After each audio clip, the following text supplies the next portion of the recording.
মাননীয় সদস্য জনাব মোহাম্মদ হুসামউদ্দিন চৌধুরী, সিলেট 5, 2 মিনিট। আসসালামু আলাইকুম। মাননীয় স্পিকার, আপনাকে ধন্যবাদ। আমার উত্তরপূর্ণীয় বিষয় হচ্ছে দেশের সরকারি আলিয়া মাদ্রাসা সমূহ নিয়ে। আমরা জানি যে আমাদের দেশে 3টি পূর্ণ সরকারি মাদ্রাসা রয়েছে। একটি সিলেট সরকারি আলিয়া মাদ্রাসা, একটি হচ্ছে ঢাকা মাদ্রাসা আলিয়া ঢাকা, এবং একটি হচ্ছে বগুড়া আলিয়া মাদ্রাসা। এই 3টি মাদ্রাসার অত্যন্ত দুরবস্থা বিদ্যমান।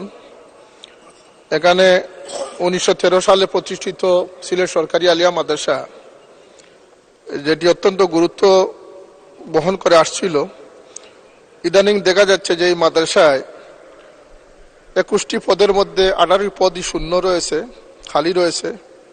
শিক্ষকদের ক্ষেত্রে সৃজিত পদ, কর্মচারীদের 21টি পদের মধ্যে 17টি পদই খালি রয়েছে, এবং আরো 14টি পদ খালি রয়েছে বিভিন্ন পর্যায়ের। এই অবস্থায় একটি সরকারি প্রতিষ্ঠান কিভাবে চলবে সেটা আমাদের বোধগম্য হচ্ছে না। তাই জরুরি ভিত্তিতে শূন্য পদগুলো পূরণ সহ প্রয়োজনীয় ব্যবস্থা নেওয়া অপরিহার্য। এবং এই বিষয়ে মাননীয় স্পিকার, আপনার মাধ্যমে এই 3টি সরকারি আলিয়া মাদ্রাসা যাতে পূর্ণাঙ্গ এবং জোরদারভাবে চলতে পারে সে বিষয়ে মাননীয় শিক্ষামন্ত্রী এবং কারিগরি বিষয়ে সংশ্লিষ্ট মন্ত্রী মহোদয়দেরকে বিনীতভাবে অনুরোধ জানাচ্ছি। ধন্যবাদ মাননীয় স্পিকার। ধন্যবাদ মাননীয় সদস্য।